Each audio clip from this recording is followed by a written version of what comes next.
जिला अबकारी कार्यालय को लगी जिला भ्राम्यमाण अबकारी कार्यालय और अबकारी थाना दुईटी नूतन कार्यालय अबकारी आयुक्त ओडिशा श्रीजुक्त नरसिंह बोल और केन्द्रापड़ा जिलापाल श्रीजुक्त सूर्यवंशी मयूर उद्घाटन करथिले। सम्मानित अतिथि भाव अतिरिक्त जिलापाल राजस्व श्रीजुक्त नीलू महापात्र, अतिरिक्त जिलापाल साधारण श्रीजुक्त पीताम्बर सामल जोगदे अबकारी विभाग सुपरिटेडेंट देवी प्रसाद मिश्र, ओआईसी नरेश कुमार पंडा, एक्साइज इंस्पेक्टर संतोष कुमार प्रधान, कमल लोचन पाइक राय, सीतांशु मल्लिक सहित जिला अबकारी विभाग समस्त अधिकारी और कर्मचारी उपस्थित थिले। मु एक्साइज सुपरिटेडेंट केन्द्रापड़ा आमर ऑफिस नुआ ऑफिस बिल्डिंग गोटे मोबाइल यूनिट रो आ गोटे सदर थाना केन्द्रापड़ार टाउन पे आज कलेक्टर सार करकमल रे उद्घाटित है।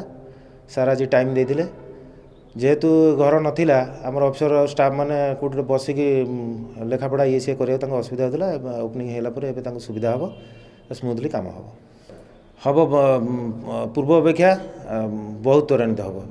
आज एक्चुअली गोटे भल खुशी खबर आमर केन्द्रापड़ा जिला गोटे मोबाइल यूनिट एक्साइज यूनिट खोला माने उद्घाटन है। ता सहित केन्द्रापड़ा टाउन गोटे सबस्टेशन एक्साइज स्टेशन बिल्डिंग उद्घाटन कले ऑनरेबल कलेक्टर एवं मुझे एक्साइज सुपरिटेडेंट थे स्टाफ सब थे।